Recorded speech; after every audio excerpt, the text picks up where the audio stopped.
नमस्कार दोस्तों, मैं भारतेंदु मिश्र आज आपसे बात कर रहा हूँ आचार्य जानकी वल्लभ शास्त्री जी की। वे छायावादी युग के महान कवि के रूप में हमारे सामने आते हैं। उनका जन्म 5 फरवरी 1916 को हुआ और उनका निधन 7 अप्रैल 2011 को हुआ था। मेरा ये सौभाग्य रहा कि मैं उनसे उनका आशीर्वाद लेने, उनके निकट बैठने और उनसे बातचीत करने का मुझे सुअवसर भी मिला। तो शास्त्री जी मुजफ्फरपुर बिहार के मूल निवासी थे और मुझे उनका निराला निकेतन जहाँ वो रहते थे उसे देखने का अवसर मिला, वहाँ जाने का अवसर मिला। उनका भव्य जो प्रांगण था वो जिसमें वो रहते थे, निराला निकेतन उसे कहा जाता है, और पूरे परिसर में बटुक रहते थे, झोपड़ियाँ थीं, 32-34 करीब गायें थीं उस समय जब मैंने देखा था। तो उनकी आज स्मृति हो रही है और मैं उन पर अपनी बात आपके सामने रख रहा हूँ।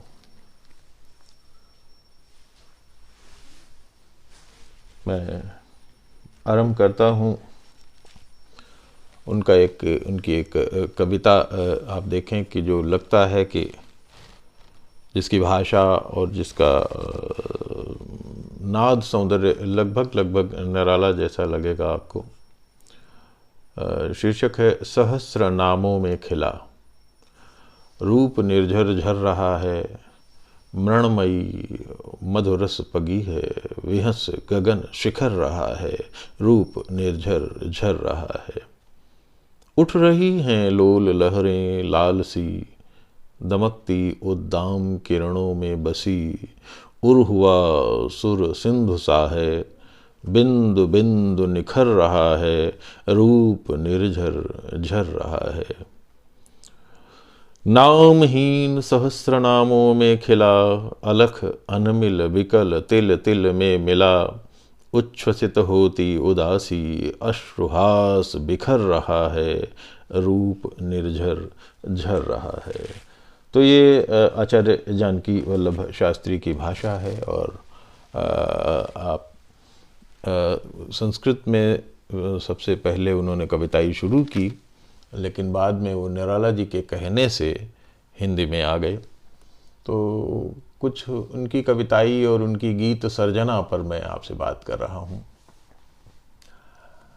उनकी गीत की पंक्तियां हैं कि सब अपनी अपनी कहते हैं, कोई न किसी की सुनता है, ना हक कोई सिर धुनता है, दिल बहलाने को चल फिर कर फिर सब अपने में रहते हैं, सबके सिर पर है भार प्रचुर, सबका हारा बेचारा उर, अब ऊपर ही ऊपर हंसते भीतर दुर्भर दुख सहते हैं, सब अपनी अपनी कहते हैं, ध्रुव लक्ष्य किसी को है न मिला, सबके पथ में है शिला शिला, ले जाती जिधर महाधारा, सब उसी ओर चुप बहते हैं, सब अपनी अपनी कहते हैं। तो ऐसी सहज गीत विधाधारा के कवि आचार्य जानकी वल्लभ शास्त्री हिंदी कविता के उन महान कवियों में से हैं जिन्होंने छंदोबद्ध हिंदी कविता के कई युग एक साथ जिए हैं। प्रारंभ में शास्त्री जी संस्कृत में कविता करते थे। संस्कृत कविताओं का संकलन काकली के नाम से 1930 के आसपास प्रकाशित हुआ। संस्कृत साहित्य के इतिहास में नागार्जुन और शास्त्री जी दोनों को देश के नवजागरण काल का प्रमुख संस्कृत कवि भी माना जाता है। निराला जी ने काकली के गीत पढ़कर पहली बार उन्हें प्रिय बाल पिक संबोधित कर पत्र लिखा था। कुछ दिन बाद निराला जी स्वयं उनसे मिलने काशी पहुँचे और कुछ महत्वपूर्ण सुझाव भी दिए। बाद में शास्त्री जी हिंदी में आ गए, संस्कृत में कविताई की जो उनकी इच्छा थी या जो वो कर रहे थे उसको उन्होंने त्याग दिया। शास्त्री जी स्वीकार करते हैं कि निराला ही उनके प्रेरणा स्रोत रहे हैं, या कहें कि वे महाप्राण निराला के ही परामर्श से हिंदी कविता में आए तो छाते ही चले गए। वो छायावाद का युग था, निराला ही उनके आदर्श बने। आज उम्र के लगभग 9 दशक पूर्ण कर वे अपने दीर्घायु प्राप्त कर वो चले गए, तो वो बहुत वरिष्ठ साहित्यकार के रूप में उनका सम्मान भी उनका रहा। और अंतिम दिनों में वे एक तरह की समाधि की स्थिति में चले गए थे। निराला का संबंध बंगाल से था। वे जिस महिषासुर मर्दिनी श्यामा सरस्वती की ओर निराला जी संकेत करते चलते हैं, शास्त्री जी उसी श्यामा सरस्वती के उपासक रहे हैं। खासकर निराला के उत्तर काव्य का उनके गीतों पर भी कहीं न कहीं गहरा प्रभाव पड़ा होगा। 7 खंडों में उनका राधा महाकाव्य, जिसके क्रमशः इस तरह से नाम है: रूप, अरूप, तीर, तरंग, शिप्रा, मेघगीत, अवंतिका, धूपतरी और श्यामा संगीत। तो ये शास्त्री जी के प्रसिद्ध काव्य संग्रह हैं। तो इसके अतिरिक्त गीत, नाट्य, उपन्यास, नाटक, संस्मरण, आलोचना, गद्य में भी उनका अद्भुत कार्य है। ललित निबंध, उनकी भाषा, काव्यात्मक जो शिल्प है वो तो अद्भुत है ही। तो ये सब उनकी विधाएं रही हैं। हंसबलाका उनका संस्मरण का काव्य है, और कालिदास जैसा महान उपन्यास उन्होंने लिखा अपने अंतिम दिनों में। और आलोचना की उनकी जो पुस्तक है अनकहा निराला, वह तो निराला को वास्तव में एक निराला के नए पक्ष को उद्घाटित करती है। तो ये कुछ उनका गद्य में भी किया गया कार्य है, जिनके माध्यम से शास्त्री जी को जाना जाता है। सहजता, दार्शनिकता और संगीत उनके गीतों को लोकप्रिय बनाते हैं। वे संस्कृति के उद्गाता हैं, वे रस और आनंद के कवि हैं। राग केदार उनका प्रिय राग रहा है। उनके कई गीत राग केदार में निबद्ध हैं। अपने गीतों के विषय में वे कहते हैं, मेरे गीतों में जीवन का दूसरा पहलू है जो शांति और स्थिरता का कायल है। गोल गोल घूमना इसमें नहीं है, बाहर से कुछ छीन झपट कर ले आने की खुशी नहीं, अपने को पाने का आनंद है। तो ये अष्टपदी उनकी एक पुस्तक है, उसका ये अंश है। उनकी भव्यता, उनकी दार्शनिकता और उनकी जीवन शैली वैदिक ऋषि परंपरा की याद दिलाती है। जैसा निराला कहते थे, मैं शैली अपनाई, वैसे ही शास्त्री जी ने अपने जीवन के मानक भी स्वयं गढ़े। यह जो अपने को पाने का आनंद है, असल में वही कविता का शाश्वत मूल्य है। शास्त्री जी की हर रचना नए सिरे से आत्ममंथन की प्रक्रिया के सूत्र खोलती चलती है। वह दौर भी था जब वे कवि सम्मेलनों में खूब सुने सराहे जाते थे, और राधा जैसा विराट महाकाव्य जहाँ उनके विशाल साहित्यिक व्यक्तित्व का परिचायक है, वहीं निम्नलिखित गीत पंक्तियाँ या कहा जाए सहज भावधारा की ओर संकेत भी करती हैं। जैसे बादलों से उलझ, बादलों से सुलझ, ताड़ की आड़ से चांद क्या झांकता। बादलों से उलझ, बादलों से सुलझ, ताड़ की आड़ से चांद क्या झांकता। तो उनके गीतों में सहजता का सौंदर्य उल्लेखनीय है। जीव जगत की तमाम उलझनों को पार करते हुए वे मनुष्य की आत्मा को अंततः परमात्मा की खोज में भटकती है। शास्त्री जी बहुत सरल बिंब के माध्यम से इस सनातन भाव को चित्रित करते हैं। बना घोंसला पिंजड़ा पंछी, अब अनंत से कौन मिलाए, जिससे तू खुद बिछड़ा पंछी। शास्त्री जी गीत बिंब के माध्यम से सौंदर्य और उसके संतुलन की ओर संकेत करते हुए चलते हैं। श्रृंगार उनका प्रिय रस है, माधुर्य उनकी कविता का गुण है, सत्यम शिवम सुंदरम उनके काव्य का प्रयोजन है। वे लोक और परलोक दोनों के कवि हैं। कालिदास, तुलसीदास, शेक्सपियर, मिल्टन, रविन्द्रनाथ ठाकुर, प्रसाद, निराला उनके प्रिय कवि हैं। वैसे कहीं ना कहीं वे बुद्ध के मध्य मार्ग से भी गहरे तक प्रभावित जान पड़ते हैं। जो कसो टूट जाए तुनक तारिये, ढील दो छंद लय हो निराधार ये, साज यह जिंदगी का नहीं दिल लगी, जो छुओ छेड़ दो और बजता चले, तुम की तन्हाइयाँ ढूंढते शून्य की, चांद तारे तुम्हारे लिए हैं जले। और मुक्त आकाश गहन समुद्र जैसी उनकी कविता जितनी सहज प्रतीत होती है, असल में वह उतनी ही गंभीर होती है। छायावती गीत परंपरा की छवि देखिए कैसी मार्मिक बनकर उभरती है। प्राणों में प्रिय दीप जलाओ, जिसकी शिखा न हो धूमाकुल, सहज शांत वह ज्योति जगाओ, ऊंची अहंकार की कारा, दिखता नभ में एक न तारा, अंध कक्ष में जीवन हारा, आत्मबोध का मिले सहारा, मन को और न गहन बनाओ। तो ऐसे ही कुछ और पंक्तियां आपके सामने मैं रखूंगा। तो बहुत कुछ निराला की ही तरह वो गाते हुए चलते हैं, लिखते हैं। अलख रूप की जिस चेतना की ओर उनका संकेत है, उसकी व्यंजना कितनी अद्भुत है। उच्छ्वसित उदासी और अश्रुहास का बिखरता हुआ रूप कितना विलक्षण है कि धरती और गगन आह्लादित हो रहे हैं। असल में यही मूल प्रकृति और पुरुष का शाश्वत उल्लास है। नामहीन सहस्र नामों में खिला अनख अलख अनमिल विकल, तिल तिल में मिला, उच्छ्वसित होती उदासी, अश्रुहास बिखर रहा है, रूप निर्झर झर रहा है, मरणमयी मधुरस पगी है, बिहस गगन शिखर रहा है। तो ये इस तरह की जो उनकी कविताई है वो आज भी हमें प्रेरणा देती है। आगे देखें कि इन कविताओं में कालिदास की जगह जगह झांकते हुए चलते हैं। बादलों के माध्यम से शास्त्री जी ने कई गीत रचे हैं। नागार्जुन ने भी कालिदास सच सच बतलाना जैसा उनका गीत है, उन्होंने भी वो बहुत प्रभावित लगते हैं जैसे।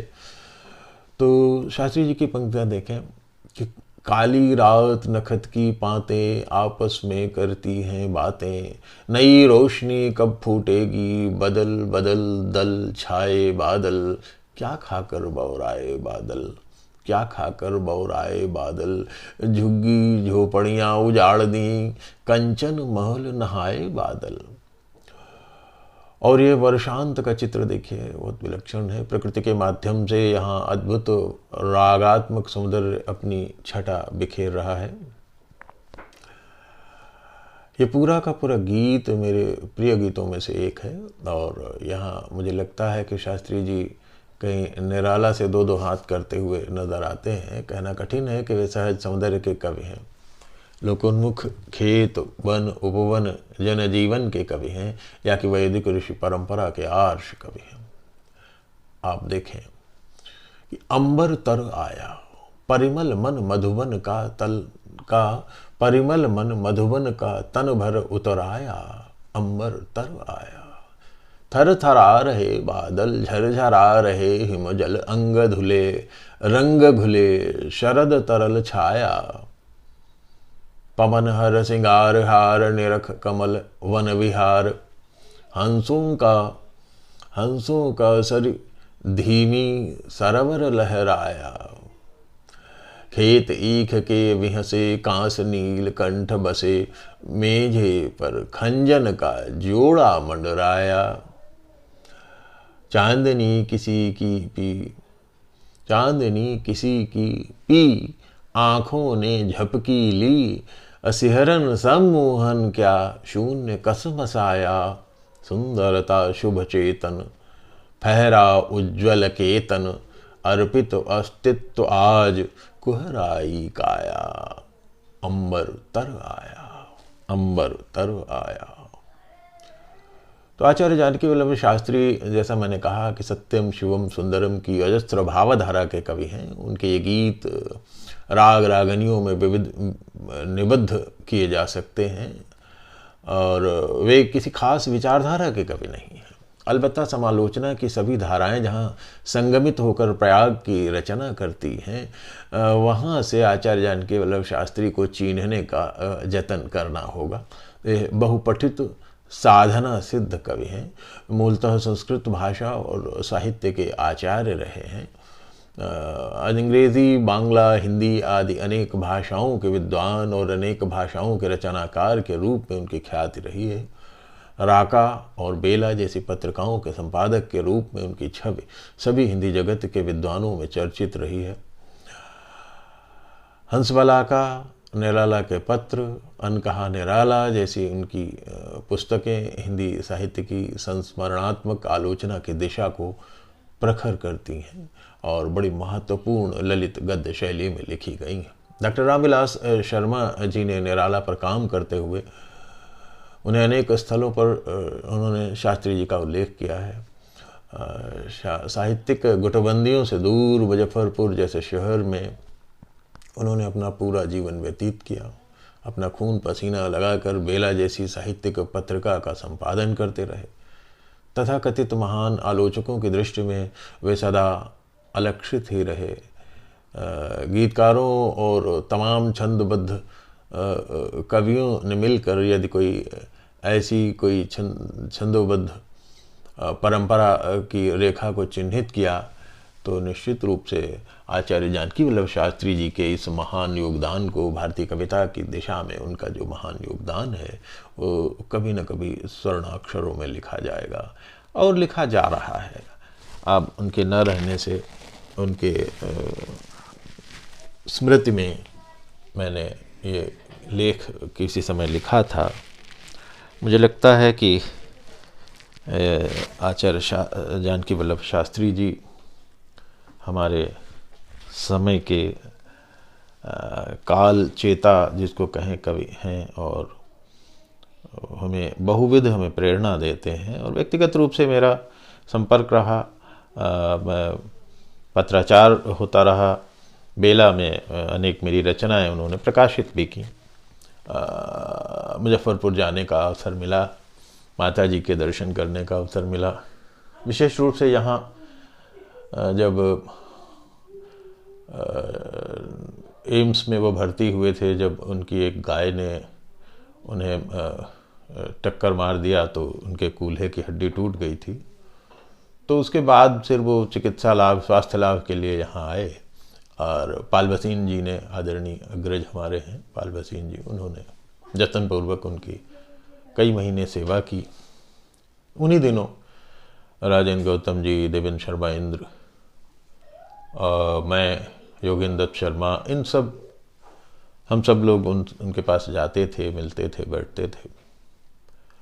तो शास्त्री जी से यहाँ आने के बाद संपर्क बना और फिर मैं 1988 में एक बार उनके यहाँ गया, उनके दर्शन किए।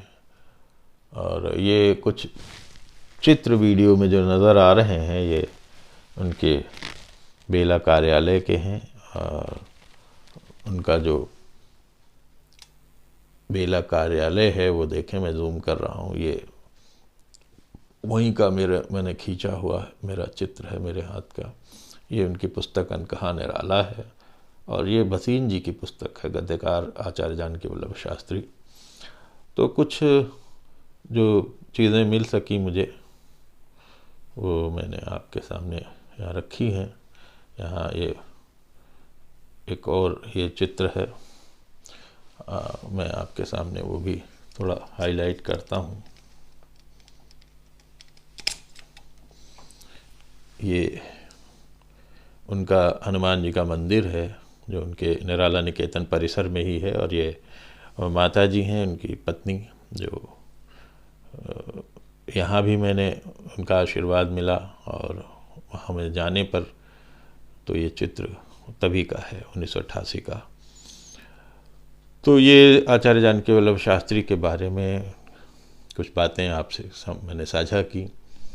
मुझे लगता है कि शायद आपको अच्छा लगे और